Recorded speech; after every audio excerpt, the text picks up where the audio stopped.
Mais parfois, les produits étrangers sont difficiles à détecter et vont se nicher dans les denrées qui semblent les plus naturelles, comme le miel. Paul Schweitzer est apiculteur. Il produit son miel à l'ancienne, dans son jardin. J'ai des abeilles depuis l'âge de 12 ans. Et je me suis passionné pour la biologie de l'abeille, et tout ce qui est en rapport avec. Donc le miel, la botanique et tout ça. Et c'est un peu comme ça que ça s'est fait. Quand il ne s'occupe pas de ses ruches, il dirige le principal laboratoire français d'analyse sur le miel. Ce jour-là, 15 marques de miel premier prix, vendues en supermarché, vont nous livrer leurs petits secrets. Donc là, on pèse 10 grammes de miel.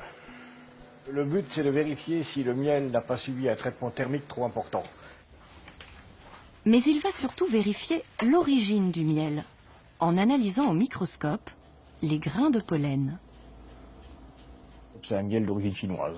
Quand on trouve du pollen de théier dans un miel, on est certain qu'il a une origine, en principe chinoise, c'est-à-dire asiatique. C'est la seule région du monde où on cultive le théier. Mais paradoxalement, quand vous regardez les pots, c'est jamais marqué origine Chine. Vous ne trouvez jamais. Sur aucun de ces produits vendus en grande surface n'est mentionnée l'origine du miel. L'astuce des industriels, mélanger des miels venant de plusieurs pays, ce qui évite de les mentionner sur l'étiquette. Qu'est-ce que je lis sur l'étiquette? Mélange de miel originaire et non originaire de la CE. Ben, tout simplement, légalement, on a le droit de marquer que ça à partir du moment où on met deux miels d'origine différente. C'est-à-dire que le consommateur, ben, il ne sait pas ce qu'il achète, puisque un miel non originaire et originaire de la CE, ben, ça veut dire qu'il provient de la planète Terre. Bon, ben, il peut difficilement venir d'ailleurs, donc on ne sait pas d'où il vient.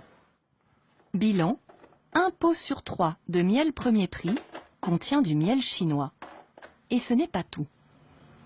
En contrôlant les sucres, le professeur Schweitzer repère vite une fraude courante. On va rajouter des sirops de sucre, c'est-à-dire on va rallonger le miel.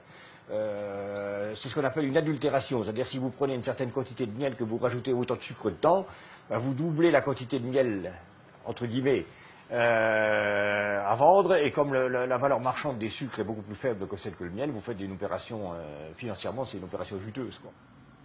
Plusieurs pots contenant du miel d'origine chinoise ont bien été falsifiés. C'est un miel qui est un mélange de Brésil et de Chine, et il y a une falsification par ajout de sucre dedans. Retour en Chine. Nous avons voulu savoir s'il était facile de se procurer du miel pour l'exporter et surtout de le falsifier. En caméra cachée, nous nous rendons dans une usine de miel. Nous nous faisons passer pour des acheteurs occidentaux. En négociant le prix, le responsable va nous faire une étrange proposition. Il y a bien une possibilité pour faire baisser le prix. Si vous êtes d'accord, on peut augmenter le pourcentage d'eau dans le miel. On rajouterait comme de l'eau sucrée.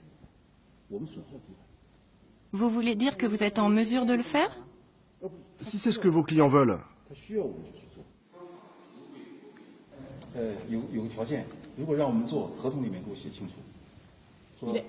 Je peux vous fabriquer du miel très bon marché, en augmentant le pourcentage d'humidité.